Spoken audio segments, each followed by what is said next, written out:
Hey, look at that. We're on live. That was kind of cool, We're so professional now. right?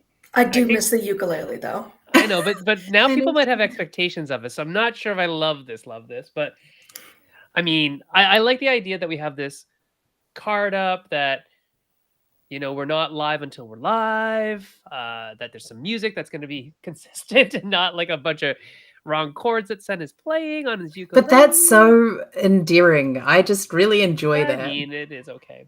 Well, we'll see. That- We'll see. But you can We'll see. record that and use that in I Yes. junction with your could, but then I card, wouldn't and make then it. mistakes a lot, which might also be, you know. I just like the fact that we know when we're live. That's nice to Yes, me. that is a nice feeling.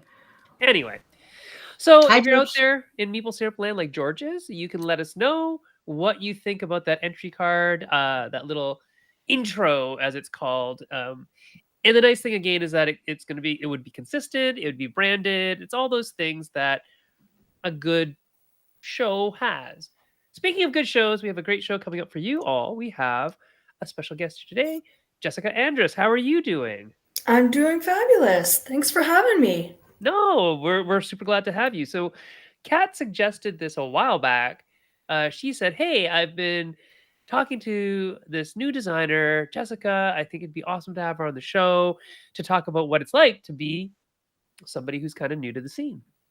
And I thought it'd be really nice to have you on as well because it's been a long time since I've been new to this scene. It's been, I don't know, like 15 years. So it's different, right? And Kat and I get in these discussions all the time about, Sen, you can't say that anymore. Not because I'm saying something that'll get me canceled, but that it's something that isn't as relevant to new designers, right? Or that new designers can't do the same things that an established designer does, or they don't do it the same way.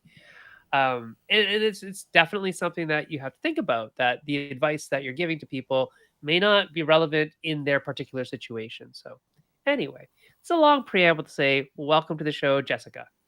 Thank you. Thank you. And if you've got your 15 years, I'm not sure I've even cracked 15 months at this point because I That's officially okay. started in March 2023. So I think as far as the journey goes, I'm still a toddler. So So, oh, and welcome to Cameron as well, who's watching live. There you go.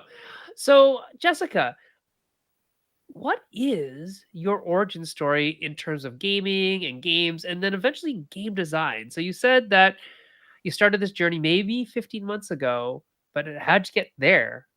What's yeah, the fair origin? enough. Fair enough. So, like many people, played board games when I was a kid. We had the classic host of Monopoly. Our family actually really loved Pictionary to the point of we couldn't play it anymore because the teams got so synchronized with the cards, even though there's a massive amount of cards. Um, Asterisk there, we always pulled out the ones that were referencing people because it was like a game from the 70s. And as kids, we had no idea who these people Right? were. Who are those Like, people? who are these people? We don't need them. So we'd always pull those cards out. But we would play so much. You would draw three lines and somebody would be able to guess what the card was. So it almost got to the point of not being fun. But we did love that. And then as we grew older, Romoli was a fun game that we'd play. And then in high school, played the regular card games like Crazy Eights or Lord, if I remember the names of them. I couldn't even remember how to play them now, but high school easy card games played around. And then it wasn't until I would say probably 2018. I had to think back on it a little bit because COVID was a weird period. And I know I was definitely into games pre COVID, but the question was how many years pre-COVID? Cameron, if you seem to remember, drop it in chat for me. That'd be great. But let's say conservatively, it was 2018, and I took a shining to it after checking out a local board game cafe, and it was the first time that I'd heard of it. It was extremely novel, and they were starting to pop up quite frequently. So I was able to go to it, and I couldn't believe how many kinds of games there were. So the artwork and the stories that you can find in them blew me away. It was just a whole other way of expressing uh, expressing yourself through art. So I, of course, tried to rope Cameron in, and yeah, he wasn't so big on it, but we did find that he was more into co-op games, which then led to the discovery of so many other games that I was like, I didn't think this genre of game even existed. And now I just ironically bumped into Ludomology. Ooh, I'm probably killing her name. Ludology. Ludology. She just released Diatomes, and she had put like a Oh, collection. no, Ludoliminal. Ludoliminal, thank you. Yes, sorry, I thought you Yes. meant Sen's podcast, Ludology. No, sorry, no. It was literally just before this stream, and it was her showing like she couldn't believe how many co-op games there were because her kids are seeing that, and for them, it's not an innovation, but for us, it totally is an innovation. So, with that all being said, that's kind of what led me into playing them, and discovering solo games was another great thing, especially over COVID.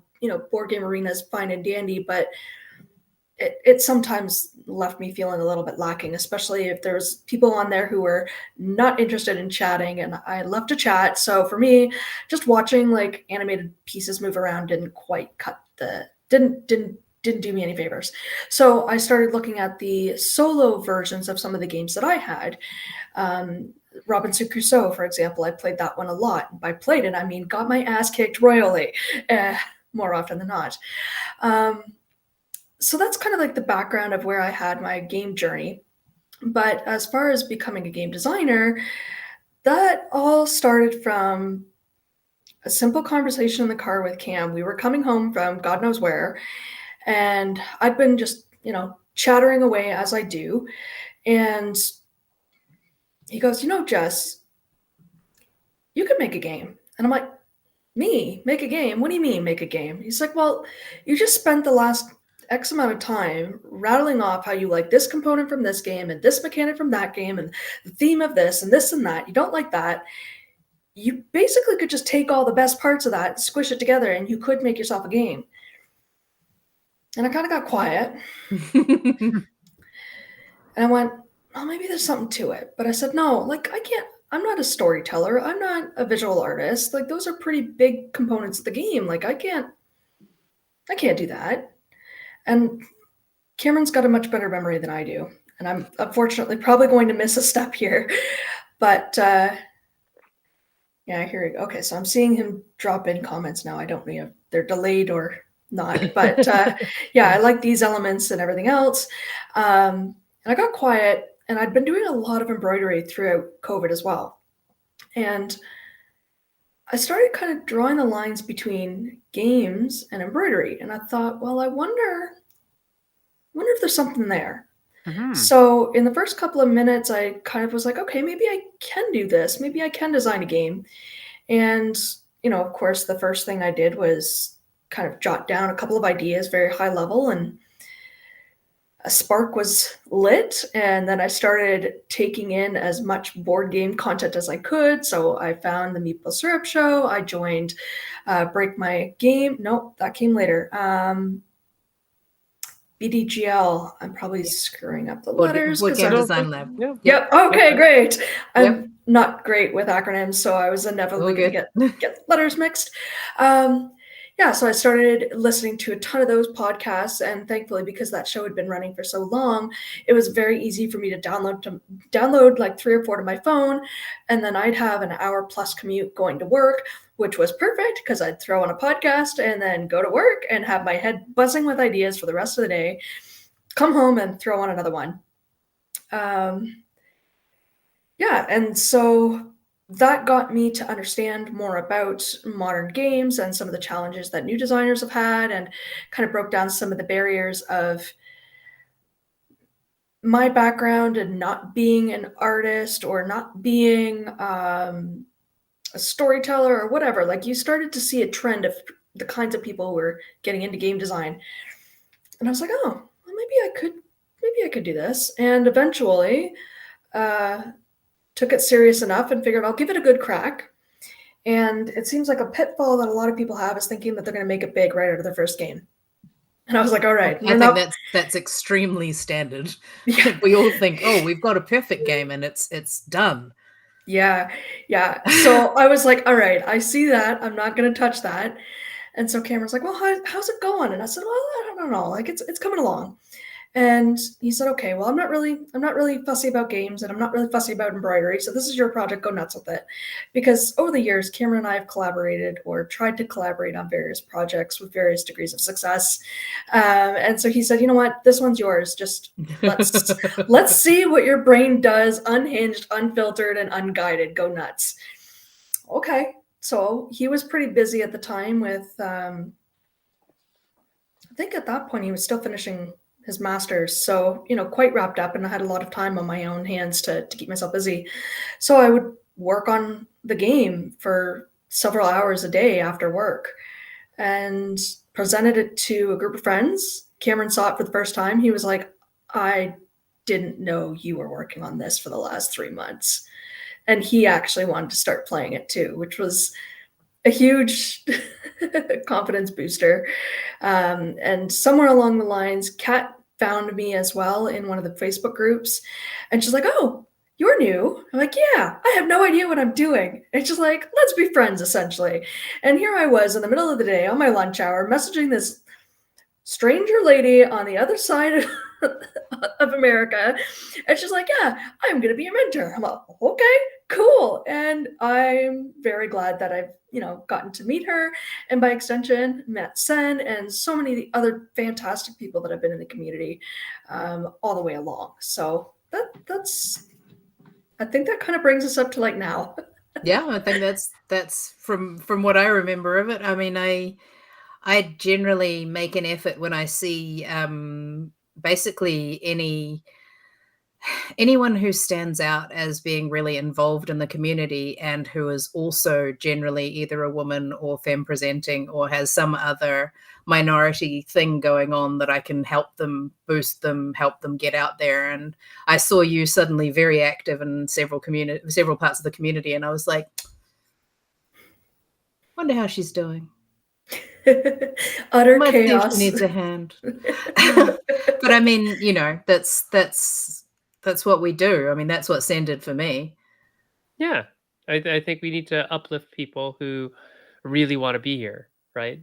Because Yep. it does the any community that has a lot of feedback in it, like game design does, can be pretty soul crushing at times. And so I think people, it's not just, toughen up and get a thicker skin. It's like, sure, in part, that's something you could do, I guess, but also maybe have somebody to mentor you through those difficult times so you understand, you know, what the actual meaning of that feedback really is. Um, because sometimes processing it can be really difficult.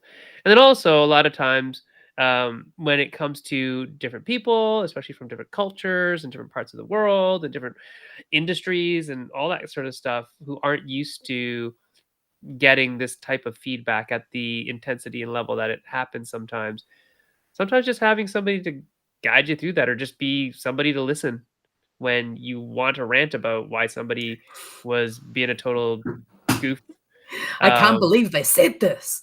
Yeah, that's okay. You just need to have somebody who gets it, who listens, and maybe doesn't even offer any suggestions if you don't want them, and that's okay too. I think everybody needs that person, and I mean, we all have those people probably in our lives, but maybe not people who understand game design or understand the industry or whatever you want to say.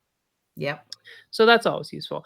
So Jessica, I know that you wanted to, or that you are a project manager, right? So how does that lead you to game design, and why is that a skill that has been, or a job that has led you in this direction, you feel? Well, when I finally committed myself to giving this whole game design shenanigans a shot, the first thing I thought is, well, I don't know a darn thing about anything other than I like the finished product and I'm nowhere near that. So what do I do? I thought, okay, well, I've been in a situation like this before in a professional setting where there was an unmet need, and I don't take no for an answer very well.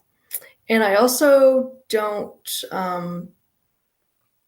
I don't let something like that I don't know about get in the way of me at least trying.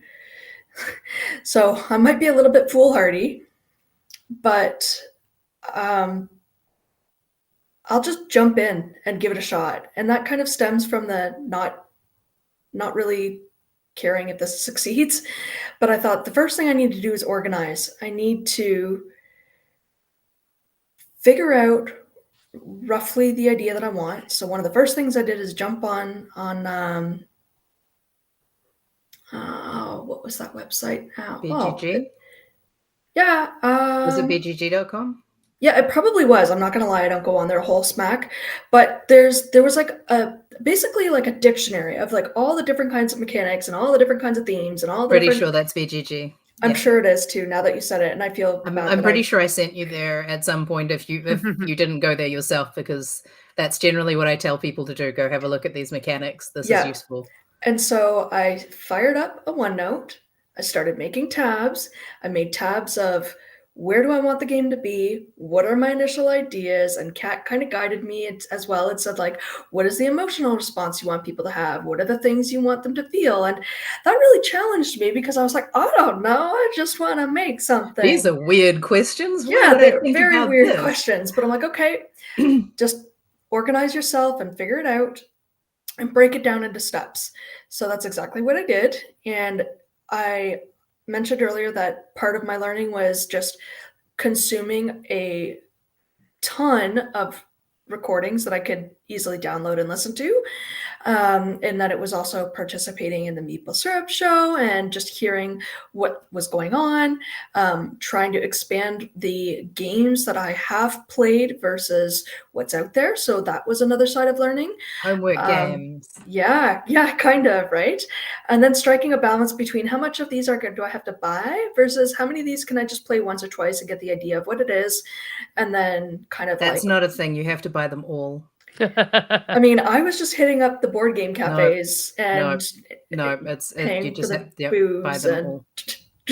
Yep, all nah. of them. But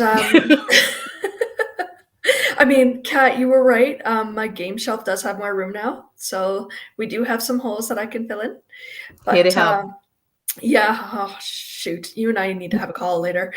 But so started my OneNote, got all that going, and then I just started to think things through. And of course, within the Tell first. people what a OneNote is. OneNote is a product offered by Microsoft. So it is like the digital binder that I can now ditch and not have to carry something about 3 inches big and heavy and have holes and they fall out and all that. Instead, it is a digital version, so I can create pages and binders and file sections, and I can color code them to my heart's desire. And we also set me up with a tablet so that I got a like a touchscreen pen thingy. So then that way, if I was in the middle of trying to like conceptualize either something visually or just taking notes, I started integrating that as well, which was new.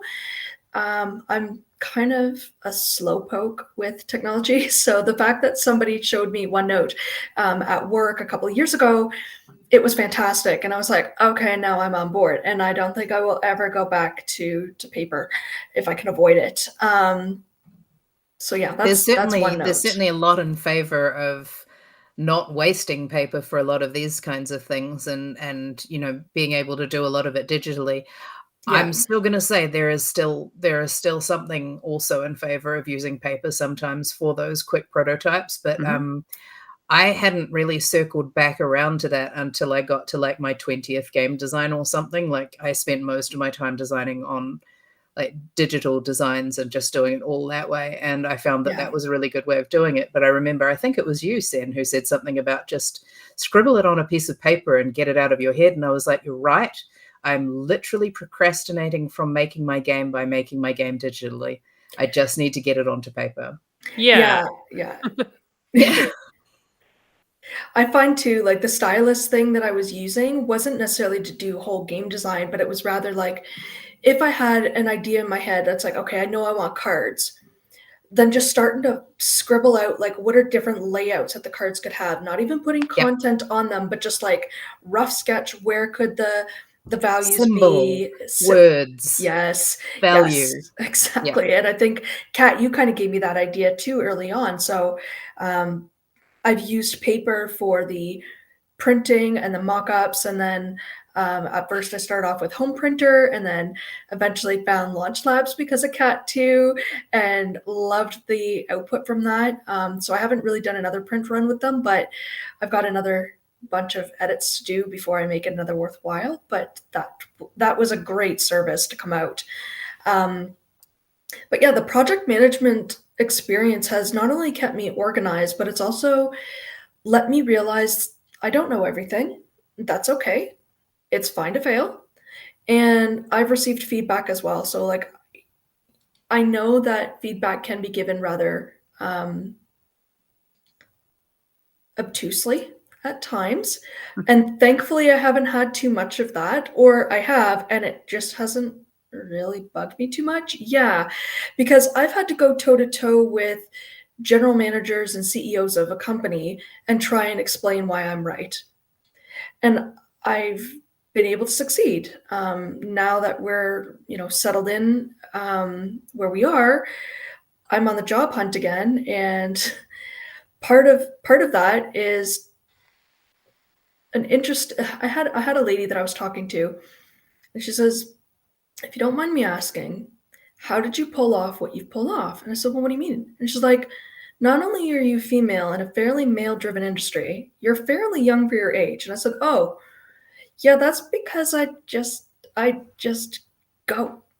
I just go." And so I did the same thing with this. And now Holbein is still in the works. And originally it started off as a dice rolling game.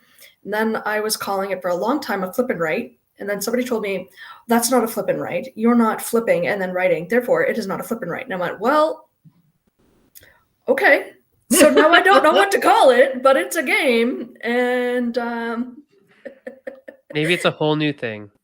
I Well, see, mean, that's the other thing is what I find entertaining about working with new designers and like people who are new to me as well as people who are new to design is seeing different people's process and the way that if you watch one game, that one game has changed so many times. Like I met Sen when he gave some of his time to talk to new designers, gave us an hour to talk about our game. And I talked about my game, The Valley. And he Mhm. said, well, look, this is actually 2 games. And I was like, what? No, you're wrong. Who is this guy?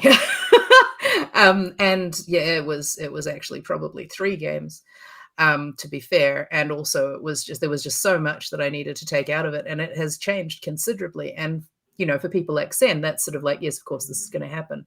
But now that I've had that experience myself with my first big game that I designed, it fascinates me to watch other people's games do that thing as well. And it's like, oh, you think this is a card game? All right, let's see what it ends up being. yeah, yeah, It's that's not a fair. card game, is it? Or whatever. It's fun to watch and see what happens. Mhm. And it's been really interesting to see what's happening with Holbein as well, because I get the feeling that it's a tile game, but I'm gonna let you find that out because Well, I've got some ideas about what it could Except that be. you are flipping cards and writing. So confused shrug, says Yeah. Kat. Before we get there, who or what is Holbein? all What is right. this whole thing about? Yeah, so Holbein is a historical nod. So there was a Dutch-born painter who actually served in the court of King Henry VIII. And yes, that is the guy who liked to kill all of his wives. So this gentleman, his brother and his father were also painters, and he moved to England, and he has become very well known for painting very detailed portraitures. And there's fine details of a specific type of embroidery called blackwork embroidery or double running stitch, depending on where you are. Um, And his paintings are still used as a reference today for modern sewists, myself included, to draw inspiration from and recreate historical embroidery patterns. So, with this being a blackwork embroidery specific game, I wanted to make a nod to him in the name of the title because um, I figured it would gain some interest. And one of the goals that I had about the game was to educate people about embroidery and the specific kind of embroidery, trying to appeal to audiences of people who enjoy the geometric puzzles because there's a lot of geometry, and also to other embroiderers who are familiar enough with the concept of setting up a pattern and kind of figuring out the repeats and rotating and mirroring, but maybe haven't worked with a double running stitch before. So I've kind of straddled two different groups of interest, um, but at the core of it, wanted people to walk away from the game learning a little bit of history. Neat. I like that. It's interesting as well, as someone who has been an illustrator for most of my life and who has discovered that painting is not where my skill set lies. I have looked very, very close at a lot of those. I've been up very, very, very close to a lot of the great masters kind of paintings, including his, and looked at these details and just gone, how though? Because when I take two steps back, now it looks like this, but when I get up here, it looks like that, and how? And understanding that, you know, being able to convey detail without being completely detailed is such a lesson to use in so many different areas of life. Just total tangent, but yes, That's amazing that you've and been it's able to see them because I've only ever seen them as um, museum recorded images, right? So they're fairly high quality, but that means that I could sit there on my phone or my whatever and go zoom, zoom, zoom, zoom. I've not had the chance to go see them in person. I think that would be stunning. That'd be the kind of thing Cameron would have to leave me at the museum, go grab lunch, go grab a coffee, then go and grab dinner, and then yeah, circle back and get me at closing time. that's, I mean, if you ever have the luxury to do that in one of those museums, there's just nothing like straight up sitting in the Louvre or somewhere like that and just sitting in front of a painting for an hour. It's I think it's just one of those luxuries that you should, if you have that opportunity, indulge in it. I'd love to sometime. I'm sure we will, but for now it hasn't come across. Or you have time. But yes, I think probably the one that hit me the most was a Rembrandt, The Night Watch, because I just Mm. hadn't understood how big that painting was. And I just basically stood there for a very long time going, because it's so big and there's so much work and so much detail. And yeah. So anyway, there are lessons in that from a game design perspective as well. You don't actually have to fill in every tiny little dot. You can leave some spaces for other people's brains to fill that in. And I think Mm. that's really interesting. Hmm. I think the neat thing that you're talking about in terms of the game, like the patterns and the spatial geometry and all this stuff that gamers love typically, like lots of gamers really like that. And you're like, well, look, it's very similar to this arts and crafts thing or this needlecraft that people have done for eons, and you might like that too if you just learned about it. And I Yeah. love that you're opening up potential to people getting into um I don't even know what to call it. Like embroidery is it like a yarn? It's not a yarn craft, but it's like I mean, if It's anything, it's a fibercraft, right? fibercraft. fibercraft. That's what I Yeah. meant. Yeah. That's the word I was looking for. Fibercraft, right? So getting into the world of fibercraft, and it's also kind of interesting that you chose to uh, do it based on a guy, you know. And when we typically think of fibercraft as, the domain of women for some Uh-oh. weird reason, right? Uh-oh. Right? Red zone. Red zone. Yeah, that's a weird thinking way that That's people, pretty recent in a lot of ways. right? I A was lot of going to. weavers were men. Yeah, exactly. Oh, what? And a lot of the No way. guilds that were in England. So I actually just finished reading a historical embroidery guild book, and a lot of it was women in the home if they were high Yep. and rich and they could have the luxury of time to do so. But a lot of the working houses and the guild houses would have likely been run by men with women Mhm. as staff. But their history, unfortunately, was not well documented, and so a lot of that is actually lost. But yes, it is interesting that most of the time people are thinking, oh, fibercraft's a women's game. Because But it's lightweight and it's easy. I challenge the question of it being easy, though, because Oh, no, but that's why. That's a lot of yeah, people, "Oh, yeah," and I'm like, "Alright, okay, cool." Um, you just go and you sew a little bit, and you tell me how your fingers are feeling just from a little bit, go do that for 10 minutes, let's see how you're doing. you know, Down a it's sock, see how that feels. "Oh, yeah, it hurts, right?" Yeah, and you have to it's a lot of it is because women generally have more delicate hands. mine are tiny. I have There's a little reason for hands. that. If you ever wanna know about the developmental pathways of bones in the wrists, you can ask me. Oh, wow, okay, I would love to know that actually, That I'll tell you but, sounds like some a of it. whole other side and quest. Yeah. and yes, well, in many different cultures, creating the clothing for the family was often part of the main role of the woman. Mhm. So everything from actually getting the fibers, however they were harvested, whether it's from sheep and things like that, or whether it's from, reeds Flax. or whatever, or Yeah. flax, all that kind of stuff, all the way through to decorating said items of clothing, depending on the amount of luxury you have available to do that, was generally the women's field. But when you got up to the big looms and things like that, it needed sometimes two people, and sometimes there were little children running between them. Yay, love that. Sometimes it was great big men because you needed a lot of strength. And yeah, I find that kind of stuff really fascinating. Yeah, there's all sorts of interesting stuff about the Industrial Revolution and the, um like, have you actually ever studied things like the Luddites and things like that? Like, we use that Yes, word very hilariously to mean people who just we don't like just listened to technology. a podcast about the Luddites. Yeah, but the thing about Yeah, the Luddites Behind the isn't, Bastards, I think it yeah, was. isn't that they didn't like technology, they just didn't like certain technology. Yeah, they didn't want Technology it that to would, take their jobs. yeah, that would take jobs away from people. So, Oh, so like Luddites the are, whole thing that people don't like about AI now. yes, Yes, basically, they right? were artisan weavers, actually. Yeah, Hmm. they used machines. They liked the machines that they could use. They just didn't want machines to take jobs from people. And anyways, this is a big movement. Uh, Troy. Yeah, that I you know. should, I got a good giggle at Troy's comment too. yeah, who knows what those men were thinking. But Do you yeah. see Troy's comment there, San? I think we should make that public so that everyone can be like tiny bird hands. I have tiny bird hands too, so it's okay. I don't. George and I have exactly the same size hands. Hmm, Maybe he has tiny bird maybe hands. here, yes. Well, I don't know.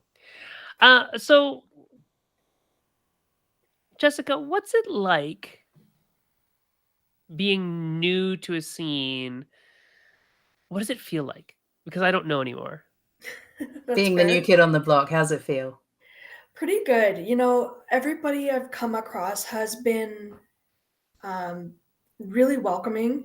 And sure, there's been the oddball comment that I don't exactly agree with, but I mean, you're gonna get that anywhere, right? So just You because just I've you just got have to take it step by step, right? Just step by make sure that step, you've got the right stuff. yeah, and by and large, the community has been so helpful. And even when there's things that I didn't realize that I could ask a question about, somebody has volunteered some piece of information without them even realizing it. And I'm like, oh, that's a thing. Okay. And then it helps me develop more informed and more intelligent questions, which then leads to other rabbit holes to go and jump into for research, which is fantastic. Um, so being able to connect with like-minded people who are into board games, that is very tiny. Note forever? New kids on the block. Oh, Come I'm on now. sorry. I even wrote it backwards for you so I didn't have to mirror my camera. I mean, Cameron's probably downstairs shaking his head because he would have understood that, and I'm just terrible He with. did see that. He said boy band aside because I actually dropped 3 song names into the conversation. I welcome to living with me. Cameron speaks in song titles and lyrics and I got movies. you, Cameron. Oh God. And he's like, "You've been with me for so long. How do you not catch them all?" I'm like, "Because that's all you say." So anyhow, that's aside to our relationship. But um But, you know, tonight, we're not gonna worry about that too much. no, no. But coming into the community, answering Sen's question, um, everybody's been very helpful, and there's so many skills that I've come to learn that even if this board game goes nowhere further, Mhm. I am thankful for the journey I've been on because I've met fantastic folks. I have been able to offer feedback myself to other game designers who are designing. So I've been a playtester, which has been a fantastic thing to learn how to be as well because that was awkward and new. And It's there's a such an important whole part of learning to design, though, is being able to give feedback to other people. yeah, and like there's a whole social etiquette around it, and like learning the waters for that was very awkward. And I remember so many times I'd message Kat and I'm like, "Did I behave appropriately for this society? Because this feels weird." And she's like, "Yes, you did fine." I'm like, Yes, "Oh, okay, this is fine. okay." Not that, though. None of that. Stop that.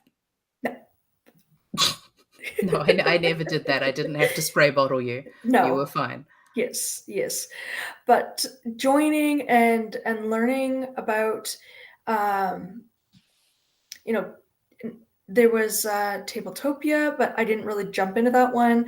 But I did get into Screen Top, and so that was a new explore. Like that was new to me, but Screen Top also seems like it's fairly new to the scene too.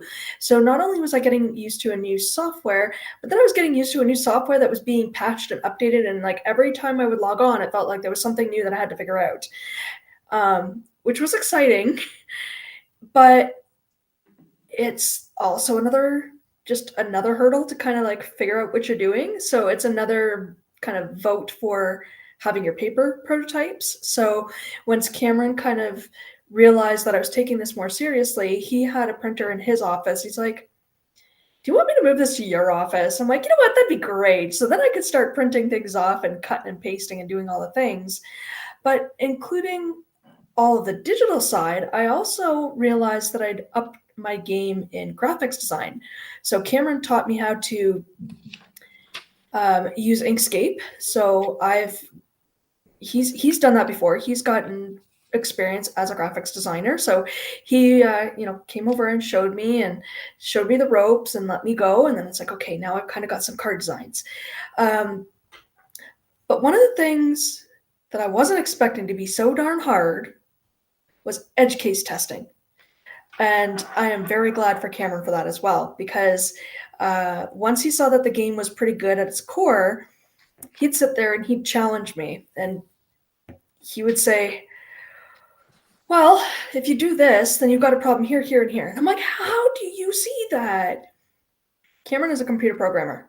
Cameron Mhm. is used to doing this. I am not. I mean, I could tell that one of you was as soon as you said edge case. I was like, all right, yep, IT, here we go. Because I'm a business analyst and I'm a technical business analyst, and George is a software developer. So we've both lived in that world for a long time. And yes, Yeah. Yeah. So even though Cameron was the one who went through his, computer science degree and then his master's, I was his rubber ducky. So I've learned some stuff along the way. what? Rubber ducky. Oh, okay. I will explain. Rubber ducky is like when, yes, Cameron, good to laugh at that one. Rubber ducky just means that you are needing to talk through a problem, but usually it would be like a rubber ducky.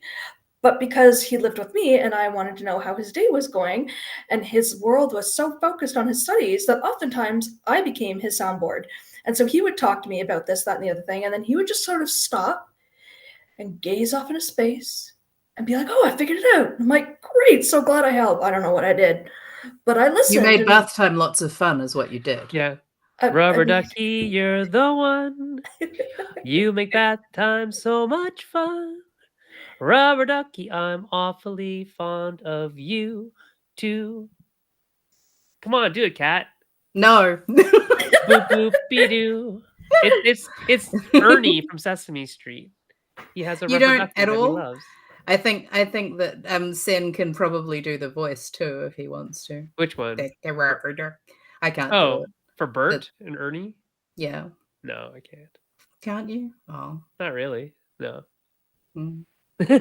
Anyway, I can't do it. But so yes, that's why I was like it wasn't always Yeah, in the that's bath. just I sometimes. mean, it Just was So I was sometimes. like, yeah, is no, rubber I ducky, didn't is this some kind of a kink? Like, I'm not kink I shaming, but also like it's not one that I know, so I want to know about it. Oh, no, see, I've just been around programmer too long, so I've just been told that you are a great rubber ducky enough times, and I'm like, I guess I'm a rubber ducky. So because of that, over the years, I've picked up some of the coding stuff, and I can have a fairly half decent, intelligent conversation with Cameron now. And I see that you uh, tried JavaScript. yeah, well, that was fun. So trying So that JavaScript, happened. and yeah, that happened. And I mean, I feel like there's times where Cameron has kind of taught me a thing, and I'm like, okay, cool. And I know like a very small portion of it, but he's like, oh, by the way, you just learned how to do this. So Cameron is, even though he's joining on the chat and he's not on video, he's very much helped along this game's journey as well, and he continues to help.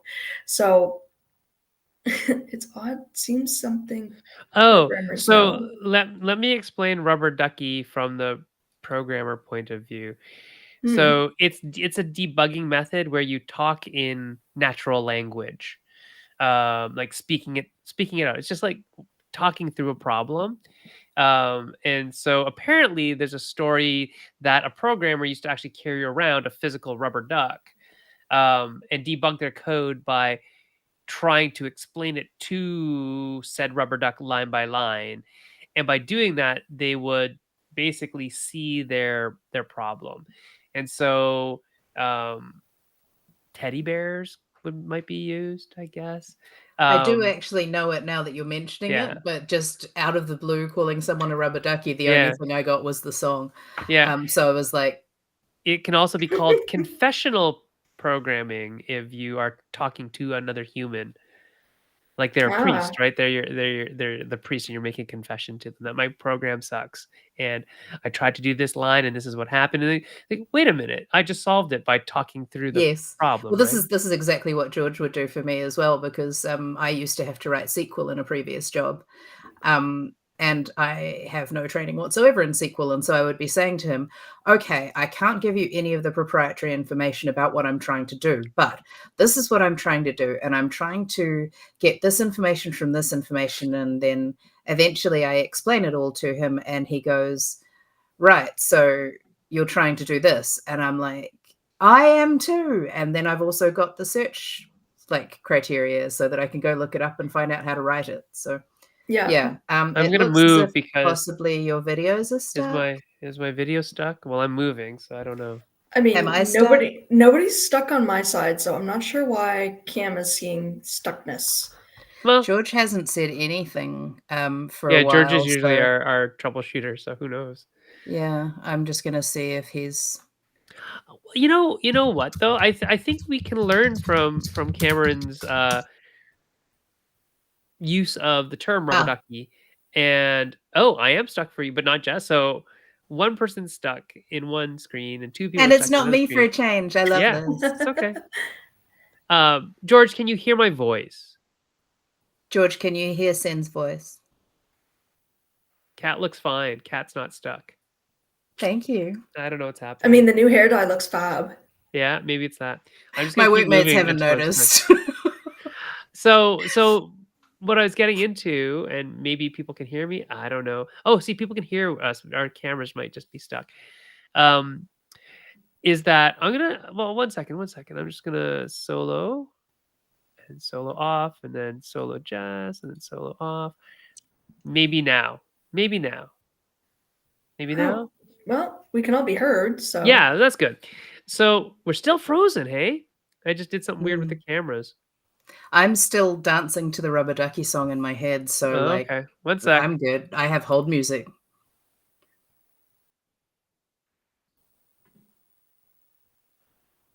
I'm still here. Yeah, we're gonna move Jess around. We're gonna move you around. There we go. I mean, is that better? We Audio's just fine. Let's just we carry just on. jumped in. Okay, Yeah, might whatever, as well. Yeah. whatever. Yeah, that's okay. I'll have a So really wonky recording by the end of all this. yes. So my point was that I think even game designers could use the rubber ducking debugging method Oh, because absolutely. what you're doing when you're doing it is you're not taking up a person's time, right? You're just kind of talking through it, and I'm sure Cam recognizes that you're not maybe even listening to him. I don't know, but the fact that you're just there and he can talk to somebody about it is enough to, I think, get the juices flowing and the mind flowing. And what happens when you articulate problems verbally is that you're actually thinking about them actively as opposed to just thinking about them in your brain. It's not as good because you don't have to articulate it to somebody like you were trying to explain it to them, right? Because you Yeah, know what you know. But when you put a proxy in place of a person, a rubber duck, whatever it is, a teddy bear, and you force yourself to actually explain it to that person like, or that thing like it is somebody, like it is something that needs to understand this, you're probably going to work your way through some of the problems. And this is actually what Jay and I find by co-designing. We'll actually ask a question to each other expecting a good answer, and sometimes even before the other person can answer, we've actually figured it out because we articulated the problem in a way that somebody could give us an answer. No jujitsu. This is an excellent time to divert the conversation to jujitsu. I feel like George might get smacked after this off No. camera. So Oh, no, I'm going to Kimura him. George is I'm essentially extremely good saying at that Kimuras. essentially explaining, teaching someone to someone something to someone is the best way to understand it. And I think you're right, George, that there is a lot in that, in the whether it's a like physical skill, like jujitsu, what we're talking about, but sometimes it's even that the physicality of it has to lead to the cognitive part of it, right? That some people don't understand the technique until they feel it, see it, have done it. And some people might cognitively understand but can't execute it until they actually physically do it. Okay, enough jujitsu. There's never enough, but yes. Uh, Oh, looks like Cam underestimated you here somewhat, Jess. yeah, Cam said, That responding intelligently to the issue thing. I mean, I think we're both going to be beating our husbands up after No, this no, no, trip. no. He just figured, okay, I can I mean, I sometimes listen to things and then other times that I don't. But he was just surprised at the frequency at which I would actually keep up. And then I became curious and then I would ask the follow-up questions. So he shouldn't be surprised at any of these things if he knows you. I'm never surprised when you keep up with the conversation or respond intelligently, yeah. sir. uh-oh. Uh-oh. Maybe Cat will beat up Yeah. Cam for you. No, Troy look, my says, nails are too long now. I'd have to trim them. Troy is saying that your brain has shorthand for itself. If you have to explain something to somebody else, you have to tell them using the long form parts. Yes. And Yes. so this is Yes. actually a really interesting part about your brain, especially if you're an expert at something, is that your brain often like encapsulates how you teach and learn things. Well, not how you teach, but how you learn things and how you explain things. And if you're just doing it for yourself, you take all sorts of shortcuts, all sorts of That's why a shortcuts. rule book should never be written by the game designer alone. Right. No, Oh. that's a really good point. That when you are writing your game, you know how it's supposed to be played. It's just like when you're designing puzzles, I think every single puzzle I design is easy, but I also know the answer, right? I mean, they are though, Sen. Are they? No. Right. Exactly. And so you need to hire external editors. You have to have people play test the game because you are really kind of not aware of your own biases, your cognitive hole, the holes in your line of thinking, or and how you explain stuff. You obviously understood because you explained it, right? So I think forcing yourself to explain it to different people in different situations, considering language and age and all that kind of stuff, is a really good way of forcing yourself to actually get better at design. And it's I'm funny that this oh, go ahead, Kat. Oh, sorry. I was just going to say it's one of the reasons why all of those memes that we see where they've got like yeah, sure, Cam. Um, all those memes where they've got like the the words have been reversed, or there are letters missing, or all of those sorts of things, and they say, you read that wrong too, all of that kind of thing, and it ends up actually being because your brain does that for you.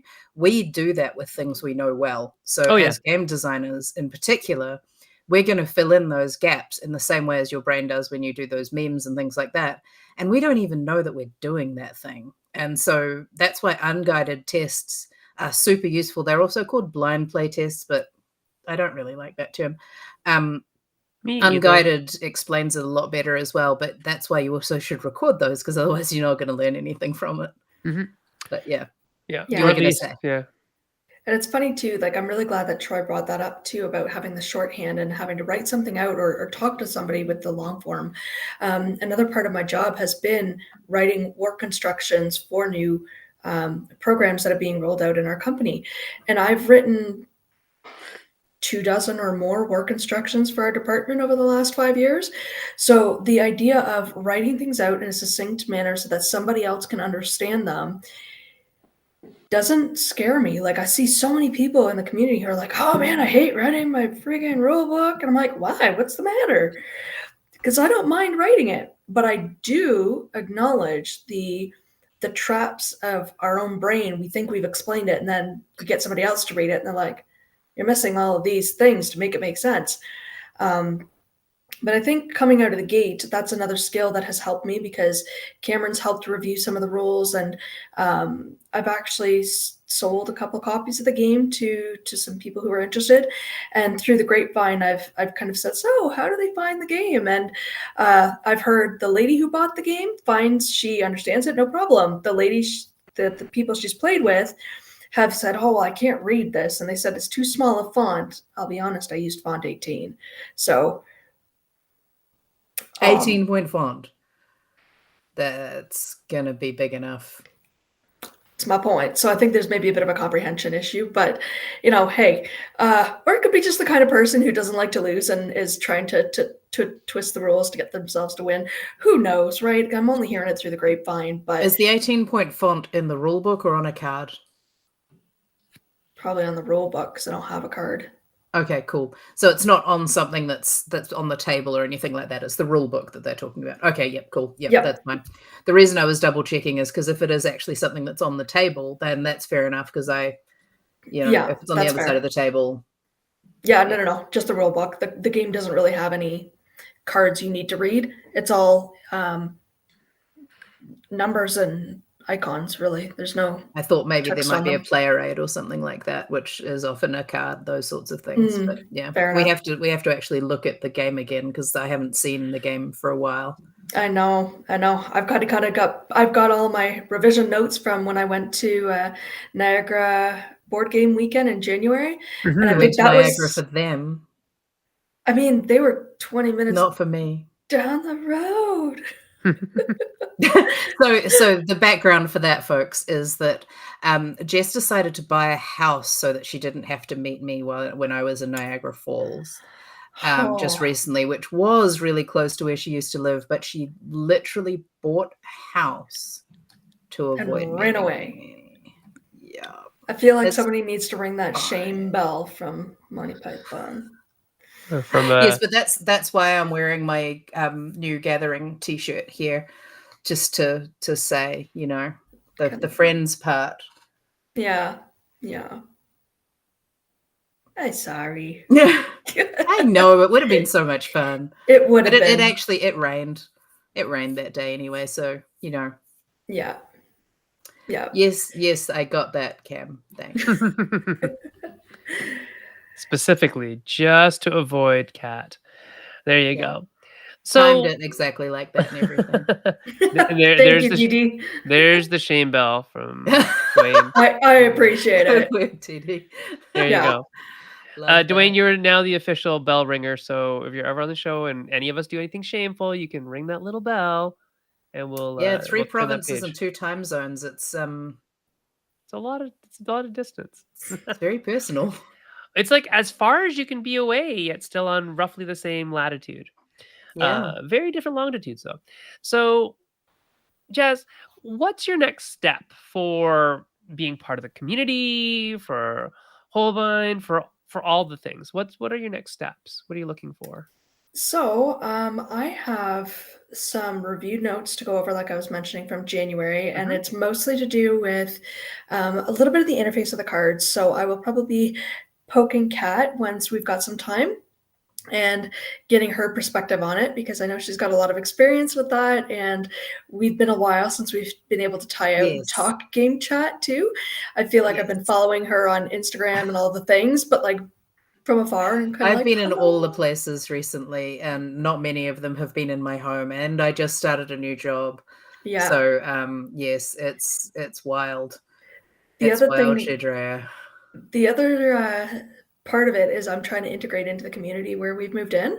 So there is an embroidery guild that I've Oh, nice. Ooh. started to check out, and I cursory asked the lady, and I said, "Oh, so how strict are you all on being only embroidery talk?" And she's like, "Well, some people come and they knit, and they crochet or whatever." And I said, "Well, I have an embroidery themed game. Do you think I could bring that in sometime?" And they said, "Oh, yeah, sure." So I'm hoping to get it in front of a bunch of people who are really into embroidery and see how they do with it.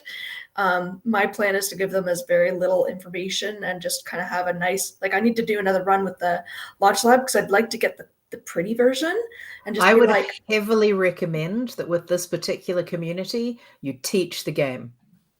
yes, I will Is teach the that game, but I'm okay, not going cool. to frame it as, "Oh, this is a play test," or Okay, cool, anything cool, like cool. that. It would be more like a I'd like it to be finished product looking, even though it's going to be a prototype, so then that way they're not getting all hung up on the fact that it Yeah, doesn't look like cool. it should. I've Game thought that you were designers saying that you don't weren't mind gonna it. teach them, like, that you were just gonna put the game in front of them and let them work it out themselves, and I was like, "Not this audience. This audience are people that you wanna teach it to so that they're all excited about the game." Oh my god, no, but yes, fine, all good. Yes, it's more so an acknowledgement that as game designers, we are accepting a far more rudimentary, I would say, components. However, this audience, if I'm going to say, "Hey, I've got a board game. Do you want to check it out?" They're going to look for something a little bit more than just printer paper. So I think I will get some help with the graphics and seeing what we can do for that, and give the rule book another scrub through and make sure it's still up to speed because I've got to go look at it again myself. Get another order in with Launch Lab and see how many folks around here I can kind of present it to, and then see what happens after that. But that's kind of my short-term goals. I don't have any other games on the horizon. I know a lot of people seem to think it's great to have multiple games because if you burn out on one, move over to the other. I have a hard time getting on that mentality, It so I really like the depends one. on what kind of person you are, like, I need multiple projects because I need to set one aside and let it incubate or do whatever it's gonna do while I'm dealing with other ones. I need to have multiple fresh projects to switch to, otherwise I burn out on something. Mm, But that doesn't mean that you have to do that. No one has to follow another person's process, particularly when you know your process very well. Do the thing that works for you. That's the yeah. right thing to do. Yeah, so for me, I get very into like the one project and I will take that as far as I'm going to go. And if I've put it down for long enough, which I'm actually really surprised that this hasn't happened to Holbein yet, I won't go back to it. But because I knew that I had to take a break because of life events, not because I was exhausted from the project, I do want to get back in there and jump in again. But as opposed to supplementing with additional games, I will supplement with things that are embroidery related, or I will start gardening or cooking. So I just have a multitude of hobbies. And if I get tired of any of one of them, then I kind of just switch gears based on the hobby rather than the project. So yeah, I do that with both the things, but the one thing that I have to be very careful about, and again, I'm not saying this is you, this is what I have to be careful about, is something I call procrastination. So I will go and I will Yeah. start a new craft project, or I will learn a new craft, or I will learn a new thing, or I will just go and shop for the ingredients to make a new thing, whatever the thing is, instead of getting past the bit where I'm stuck on this thing.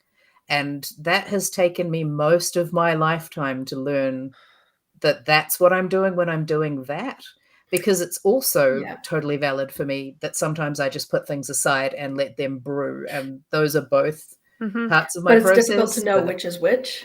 it used to be. Yeah. Now I know. Like, Now I what's part know. of the process and what's the procrastination part of it? Yes. And I get that. I get a lot of people who are talented in multiple ways that I am not, like people who are good at art or whatever. They'll spend a lot of time on their game's art and they'll never actually make their game because they're just Yes. busy doing art, That's a big risk. right? And so it becomes this thing where you kind of want to tell them, but what happened to the or ask them what happened to the mechanisms of the game because Yes, it's so in pretty, but it doesn't yeah. work. Yeah, right. Because in my opinion, the game isn't a game until other people can play it, right? Yes. Like, it has to be Yeah. something that I can physically play or, digitally play or whatever, but if I can't follow a rule set, is it even a game yet? And a lot of people will spend a lot of time on the Polishing. polishing of the art or the visual process or a card frame or something like that. And yes, that is sometimes necessary and sometimes that leads to better communication of ideas or the thematics or whatever. But a lot of people like kind of circle around the drain hole on that very specific thing.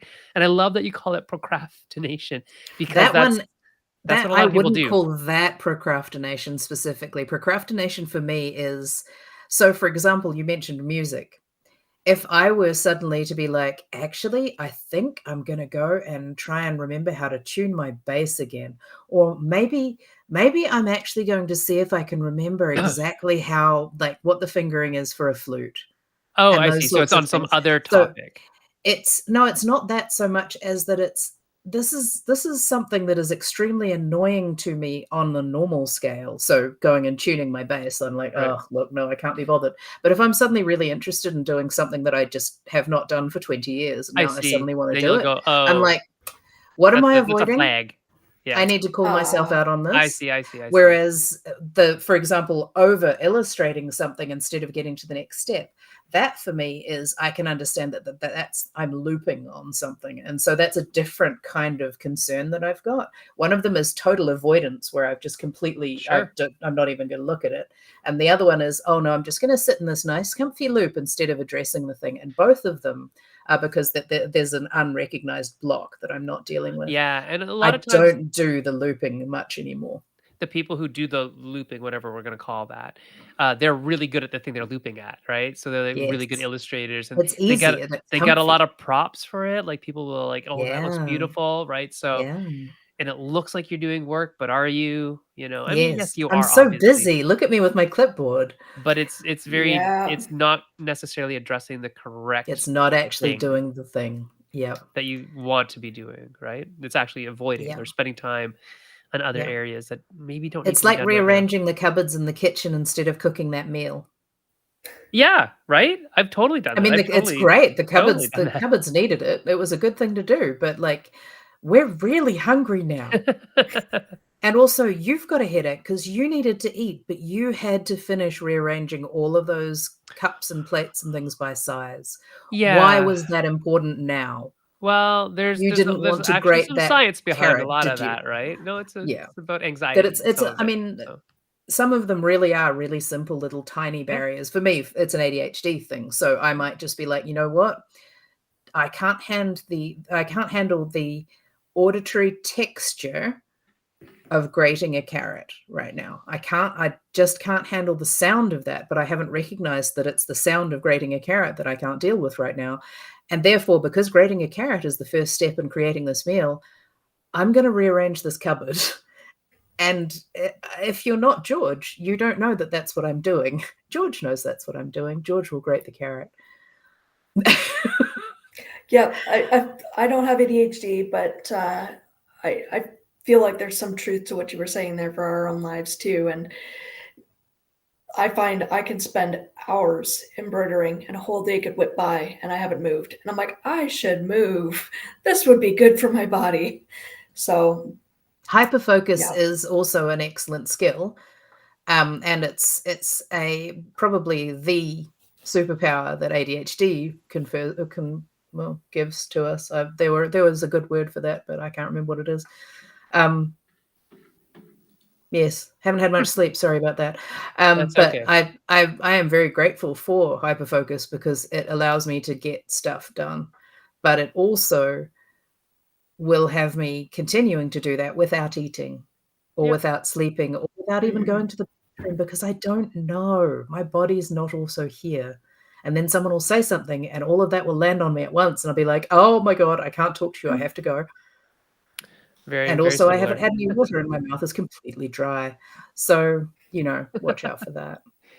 No water in, a whole lot of water coming out. That's bad things gonna happen. Confer is the word I want.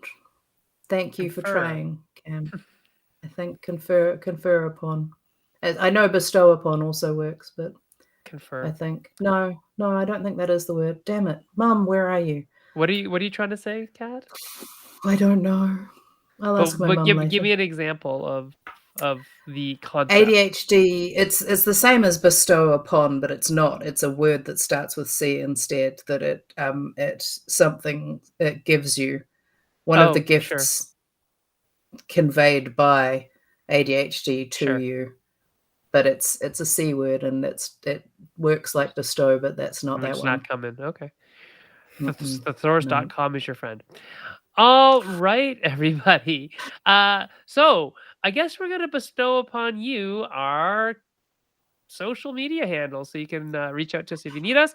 If you can find me on Twitter and Blue Sky, that'd be nice. I am at Senfeng Lim. Kat, what are you on? I am at Draring on all the things, There you go. And you can find us at Maple Syrup on all the things as well. Or Maple Syrup Show sometimes. It's us. You know it's us. except And the one on Instagram, which isn't. oh, interesting. Hmm. Imposters. Huh, whatever. And then we have this new thing that we figured out today. I said, "Hey, Jessica, where can we find you?" And she said, "Well, I got this Facebook group, and it was like a whole bunch of numbers." I said, "How about we change that?" And so we figured out how to change that to Holbein the game. In the So spirit of learning, right? It never yeah, ends. It never ends. And apparently the spirit of ADHD compels you. right. Uh, Thanks, Troy. is it compels? I don't know. I don't think that's the Well, word. no, he's just Oh, I this just type. hate. The spirit of ADHD Yeah. compels you. So facebook.com/group/Holborn the game is where you can reach out to Jessica and ask her about all things embroidery related to the game. There you Yeah, go. If you are ready, willing, and able, you can support us on Patreon at patreon.com/maple syrup. Help keep the lights on. And hey, Jess, I forgot to warn you about this, but I'll give you, I don't know, 30 seconds to figure out your final advice. What, Jess, is your final advice to listeners everywhere about being a noob in the field of game design? just do it. Just Yeah, go out there and do it. Yeah, I I know it think that's sounds perfect. really basic, but there it is. There you go. Awesome, awesome, awesome. Well, everybody, it was super nice to see you, even though I think Jess and I might still be frozen. I don't know. We look I don't totally know. fine to each other here. Yeah, you look a little grainy to me. Uh, Maybe that's just, that might just you be me. I don't know. I'm getting yeah, old. could I'm getting be. old, folks. Also, I think my camera Hard is like saying. only like 720p, so it's an ancient old camera. So, Oh, yep, we're George, still like you're still frozen. frozen. Jeez. That's okay. Our Mhm. voices, our mellifluous voices, are what really matters. Oh, does There. that mean I can do this to George like right now?